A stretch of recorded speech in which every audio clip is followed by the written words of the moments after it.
The GE65 9SE is a gaming laptop from MSI which has got some powerful specs on offer, but how well does it actually perform in games? I've tested 21 different games at all setting levels and also compared it with other laptops to help you decide if it's worth it.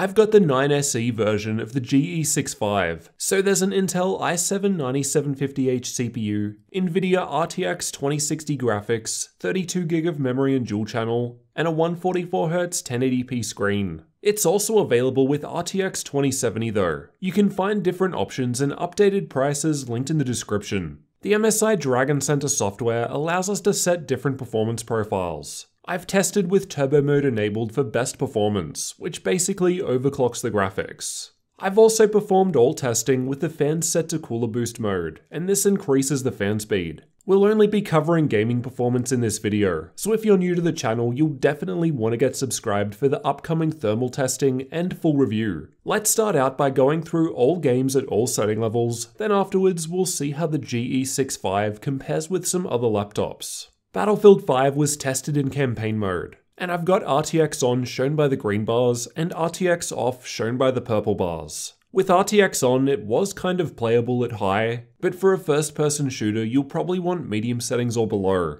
And in my opinion, RTX off with Ultra both looks better than RTX on at lower settings and performs better anyway. Control was also tested with and without RTX on. I've used ray tracing with high settings and it wasn't really too playable. But with RTX off, it was still possible to average 60 FPS even with the highest setting preset. Borderlands 3 was tested using the game's built-in benchmark tool, and the ultra setting preset was only just slightly below a 60 FPS average, with low settings able to score over 100 FPS in this test. Apex Legends was tested with either all settings at maximum or all settings on the lowest possible values, as it doesn't have predefined setting presets. With minimum settings, it was averaging on the 144 FPS frame cap, and even at max settings, it was still playing smoothly. Shadow of the Tomb Raider was tested with the built-in benchmark, and the results were quite impressive, but we'll take a look at how this laptop compares with some others in this game shortly. Ghost Recon Breakpoint was also tested with the benchmark tool, and the highest ultimate settings was still able to score above 60 FPS averages. Granted, the 1% low results are a fair bit lower compared to very high settings and below.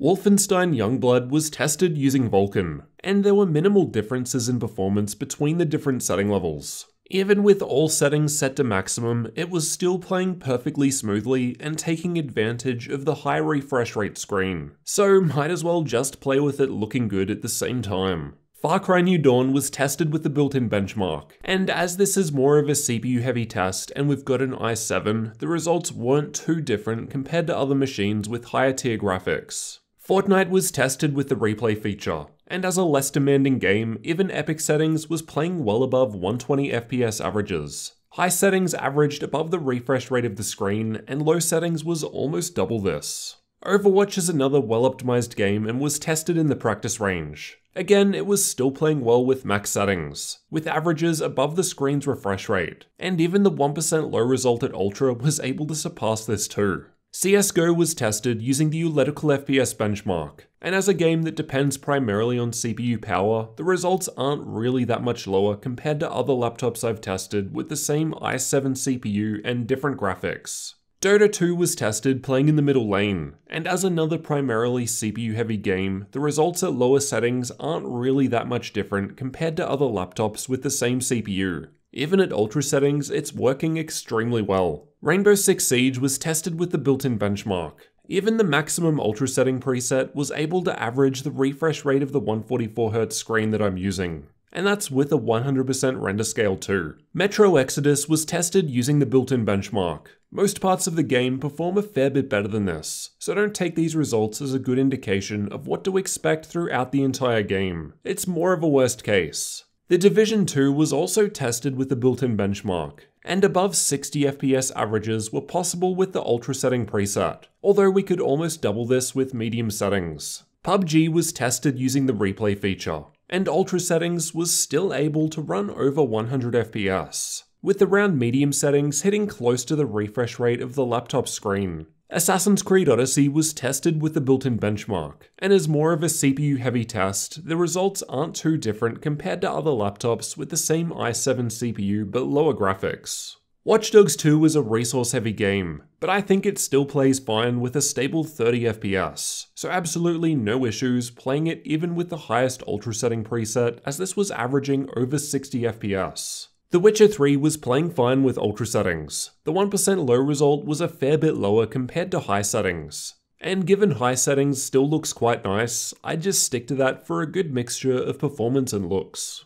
F1 2019 was tested using the game's benchmark tool. The highest setting preset was close to 100 FPS averages with nearly 60 for the 1% low. So not too bad in isolation, although the 1% low from high settings was even higher than the average of max settings. Strange Brigade was tested with Vulkan, again with the built-in benchmark. At ultra settings, over 120 FPS averages were reached, with high settings averaging close to the refresh rate of the screen, while the 1% low from low settings is higher than this. Let's also take a look at how this config of the MSI GE65 compares with other laptops. Use these results as a rough guide only, as they were tested at different times with different drivers. In Battlefield 5, I've got the GE65 highlighted in red near similarly spec'd machines. This is only the second time I've tested the RTX 2060 with a 9750H CPU, and it's beating the Clevo machine underneath it by a fair amount. The results are actually ahead of most of the 2070 Max-Q machines too, both in terms of average FPS and 1% low, so great results from the GE65 here.